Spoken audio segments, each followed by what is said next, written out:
Hey, Vinyl community, it's Robert Fithin, and I've actually got some questions for you. Maybe you can answer them. Now, there's a lot of question threads going around in the vinyl community. There's that 41 questions one that's real fun with a lot of people. I love the gun question that's thrown in there. Awesome vinyl collection. Wow. So, keep any firearms in the house? How well do you know your neighbors? How often are you home? Do you live alone? Just random questions. These are actually questions that that have intrigued me, some for years, that maybe you have the answer to. So here we go. First question has to do with this album, Queen, News of the World. This was released in 1977. This is the album with We Will Rock You and We Are the Champions on it. Love this album. This is one of my favorite Queen albums. This was the first Queen album I heard all the way through. So, first one I ever owned on a cassette. My question is, if you go to Wikipedia page for this album, it says that in the U.S., Kmart stores issued this with a different cover, which basically looks like that. Or like that. Because this is far too violent, I guess, or whatever, with the blood on it. Okay, so here's the thing. Is that true? It's on Wikipedia. It has a picture of the album cover that's supposedly released at Kmart retailers. But if you go to Discogs or any discography kind of website, it doesn't exist. You can look up any United States pressing of this album, and there is no alternative cover. So my question is the Wikipedia thing, is that just BS? Did somebody just do that? Did somebody get that from a BS article that's not real and just maybe think that it was real and then put the information on Wikipedia? Because I've never seen that album anywhere. I've never seen it online anywhere. And like I said, I just looked it up in Discogs, every edition of this, both United States and worldwide, and no. So again, the Queen News of the World with supposedly this cover sold at Kmart stores according to Wikipedia. Is that real? I don't think it is. So maybe somebody can verify that it is real. Show us the cover. Let's see it. All right, that's question one. Question two has to do with these things. For some of the older people in the vinyl community, a little older than I am. No, I'm not talking about purple t-shirts. I'm talking about these 45 adapters. What's the deal with these things? I never understood this. I would see these. These were kind of going out when I was a kid. I would see these at garage sales. They'd have like a bag of them for $0.25 or something, or they'd be still on the 45s that they would be selling. And my question is, why? Why wouldn't you just have the one adapter? Like I used to play 45s, and you had an adapter, you put it on the turntable, and you stacked the 45s on it. And you couldn't stack ones with these with LPs or something because they were different speeds. So it's like, why? I don't get these. Why would you have a single adapter for every single 45 rather than just have the turntable adapter? And those had been around, I guess, since the 50s or something. But like, were they really expensive maybe? Or I don't know. I never got the benefit of the 45 adapter for each individual. But I mean, that's literally a question I've had since I've been a child. So maybe somebody can enlighten it. Another 45 question. What's the deal with the UK 45s with the small hole? And then like, some of them have like a punch out hole, like this Beatles one originally had a punch out thing where you could punch it out. But anybody that's ever tried to punch those out with like their thumb, that doesn't happen. So I guess there's a tool that you can make small 45 holes into you can Americanize your UK 45s. I saw that tool on the Techmoan channel, but I guess my question is, what's that all about? I mean, would you rather have your 45 like this punched out or like this, UK people? Which do you prefer? Okay, moving on. My next question is about my channel specifically. Reaction videos. Have you seen these? What is the vinyl community in general? What do you think about these? These videos, they're people sitting and listening to music, to songs, supposedly for the first time, and then they give their reaction as the song is playing. I've seen a couple of channels that do this really well, really entertaining, really enlightening, kind of cross-cultural stuff. People that are, grew up listening to rap and hip hop mostly, and they're listening to big country songs for the first time. Some of those, like I said, a couple channels really, Lost in Vegas is one of them, does that really, really well. Really, really entertaining. But then there's so many other ones that are just like somebody sitting there bobbing their head for like 30 or 3.5 minutes. The song goes off, they're like, oh yeah, that was awesome. Don't forget to subscribe, hit the bell, like the video, go to my Patreon page. It's like, that's all it is somebody like going, oh, cool, and then giving a Wikipedia definition. So what do you think about these reaction videos?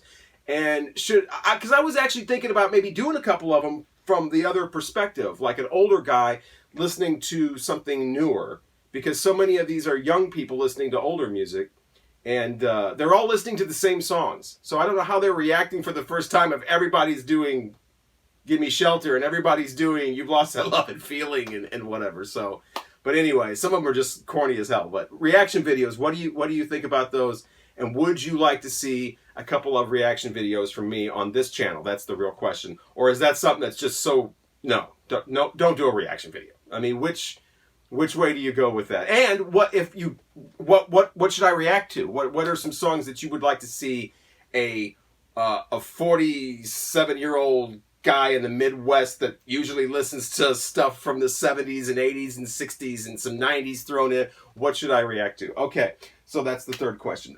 Moving on, question number 4 has to do with an actual release. Beach Boys, Pet Sounds. I've wondered this for years. So many top 10 lists of this being one of the greatest albums of all time. Top 10.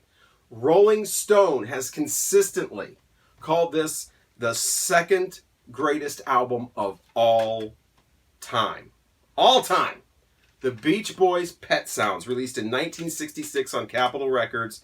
It contains 4 popular singles: Caroline Knows, Sloop John B., Wouldn't It Be Nice, and God Only Knows.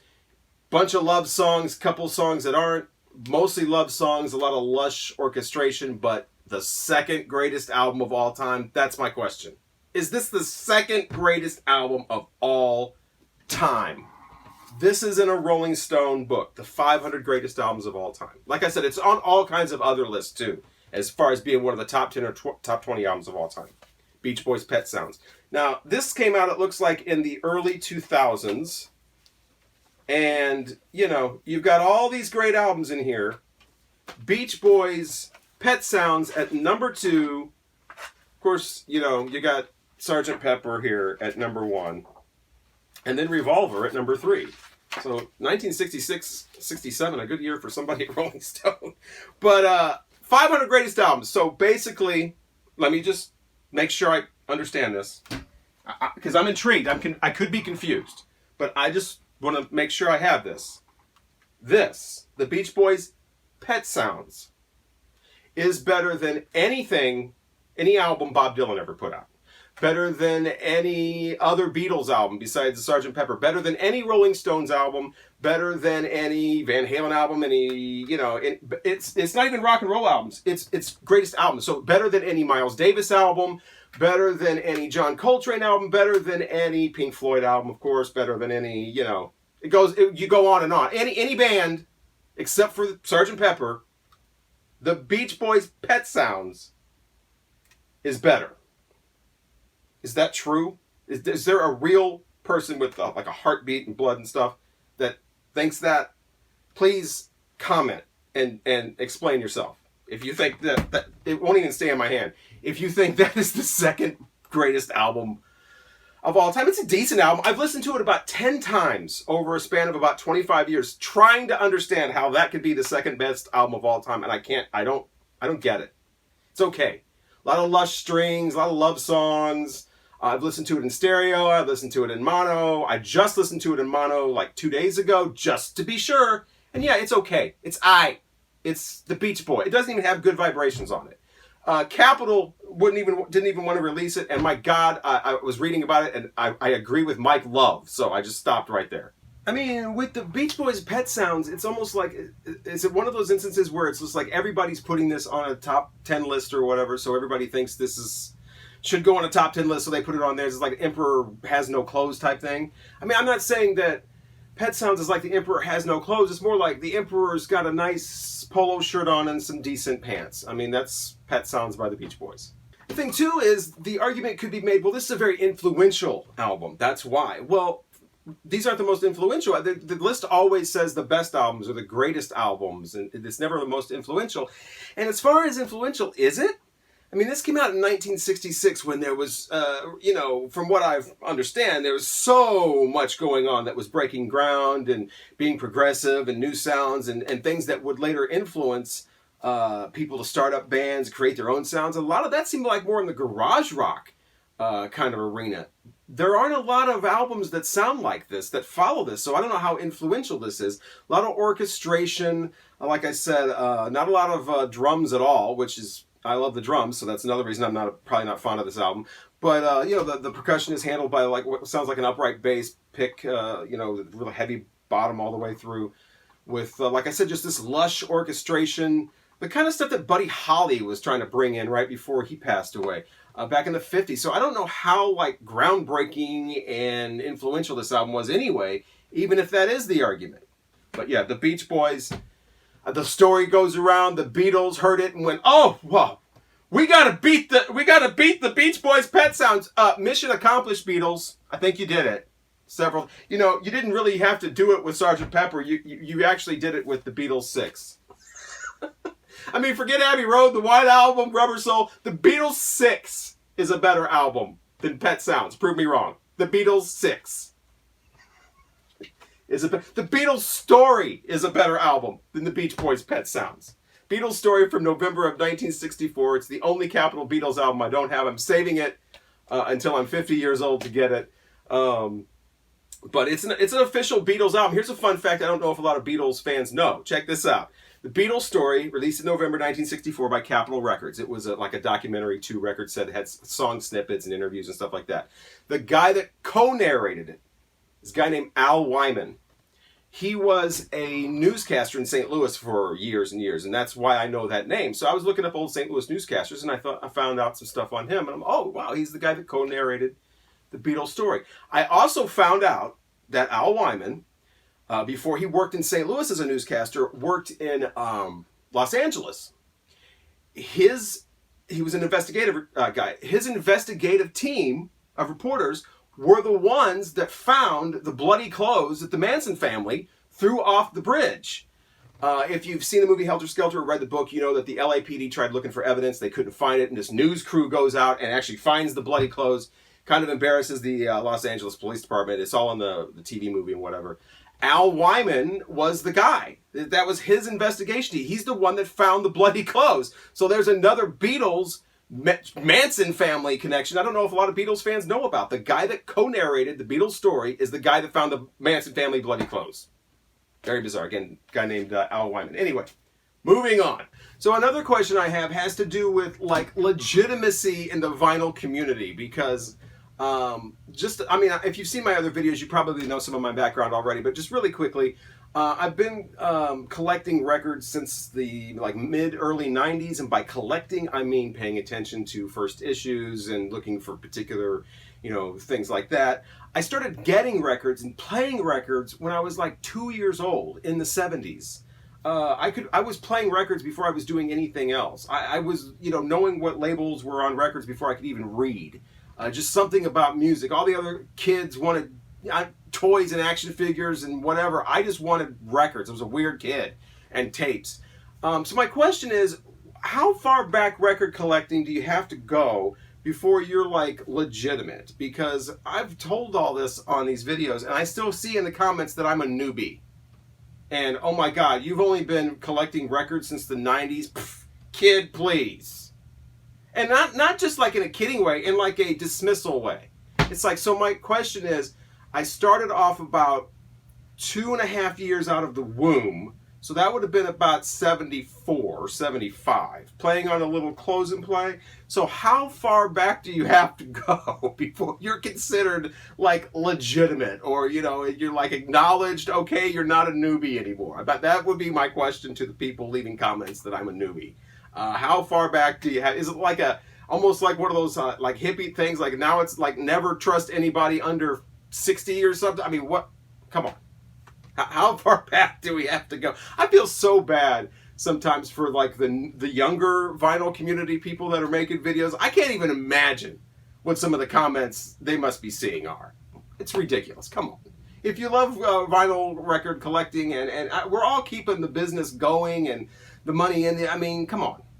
Newbie, really? So I don't even remember what my... Oh, yeah. How long... That's not a real question, by the way. Another question I've had kind of more recently. What's this all about? Let's put the record behind in the inner sleeve behind the album and store it like that. I've seen several people do this, and I really don't understand what the I don't like the way that looks at all.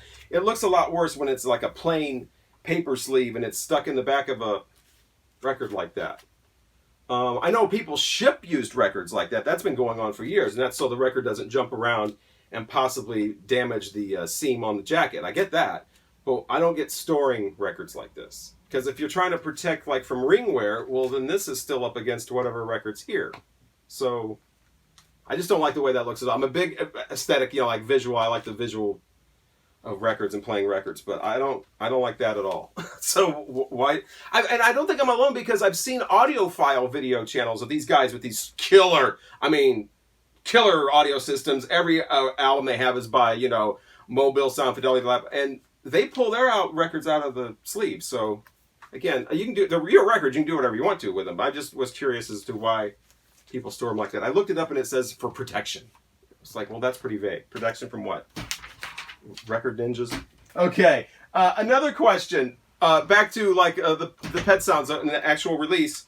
Rolling Stones, Satanic Majesty's Request. My question is, when did this go from being a piece of shit to a classic album? And by piece of shit, I'm quoting Mick Jagger. So that's not like my opinion. That's the Rolling Stones' opinion.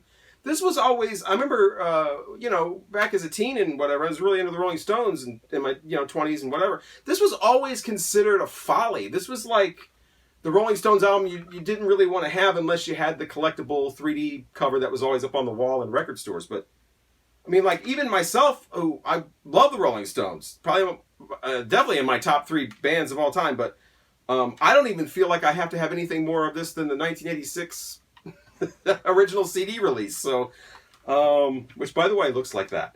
For CD collectors, by the way, it's one of those early ones that don't have the, it's just like the flat disc without the grooves there. Anyway, so yeah, at one point, this went from being an album that was kind of like they didn't want to talk about, like I said, Mick Jagger calling it a piece of shit. I think Keith Richards probably said the same thing. To something that was released for its 50th anniversary in a box set, remastered. Now everybody loves it. And oh my God, it's the best Rolling Stones album. It's okay. About half. There's some songs on here that are just like On With the Show and In Another Land, and you can get the 2 best songs on here, which is what I think most people opted to do when they wanted to hear 2,000 Light Years From Home and She's a Rainbow, which are the 2 best songs on here in my opinion. So they're on here, and then of course you got this and you get all the other great Rolling Stones songs from the era. But yeah, I listened to it again. It's okay, like I said, but people are just like all about this these days, and for like the vinyl community, people who like me have been doing the record thing since way back in the 70s or whatever, when I was a little child. I mean, this has always just been goofy, the Rolling Stones all dressed up like magicians, probably trying to mimic a Sgt. Pepper thing, and coming out with songs like Gomper. What's another good one? 2000 Man. I mean, obviously Ace Frehley liked that enough to put it on the Kiss Dynasty album. This is really hard to read. But yeah, do this all at the same time, see what happens, and the Lantern, and yeah, just not, it's okay.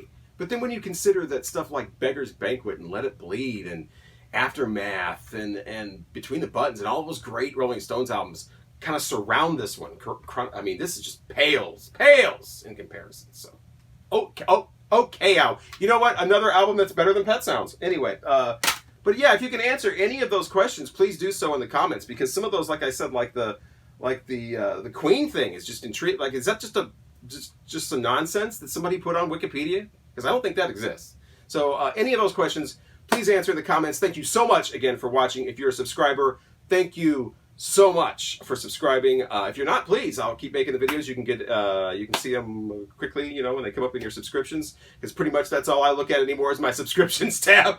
So again, thanks for watching. I'm Robert Fithman.